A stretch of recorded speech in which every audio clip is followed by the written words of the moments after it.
ହଉଛି ନାକରୁ କଟା ପାଣି ବହୁଛି ଗୁଡ଼ ବାଲି ଖାଇ ଯାଉଛି ହାତ ପାଣି ଖାଉଛି ଜୁକ ଲାଗୁଛନ୍ତି ପତୁକ ଲାଗୁଛନ୍ତି ଡାସ ଲାଗୁଛନ୍ତି ମଶା ଲାଗୁଛନ୍ତି ତାପରେ ହେଲା ଆୟୁର୍ବେଦିକ ଖରାପ ତେଲ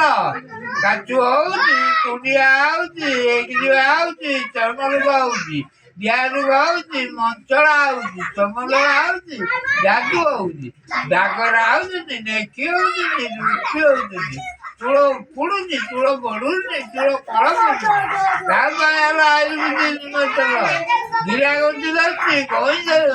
ଗିରା ଗଣ୍ଠି ଧରୁଛି କଇଁ ଅଛି ବାଇ ଦୋଷ ହଉଛି ପେଟ ହାତୀ ଧରୁଛି ପେଟ ପକଉଛି ବାତ ଅଛି ଝାଡା କାଟ ହଉଛି ଗାଈ ସରୁନି ତା ପାଇଁ ହେଲା ଆୟୁର୍ବେଦିକ ତେଲ ଶ୍ରୀଯୁକ୍ତ ବାଇଦର ସାହୁ ଘର କୁଲ ଥାନା ତିହିଡି ଜିଲ୍ଲା ଭଦ୍ରକ ଇଏ ତେଲ ଯଦି ଅସୁବିଧା ହବ ତିହିଡି ଥାନାରେ ଏଫଆଇଆର ଦବ ପିତା ନାଁ ହଉଛି ପଦ୍ମେଶ୍ୱର ସାହୁ ଜାତିରେ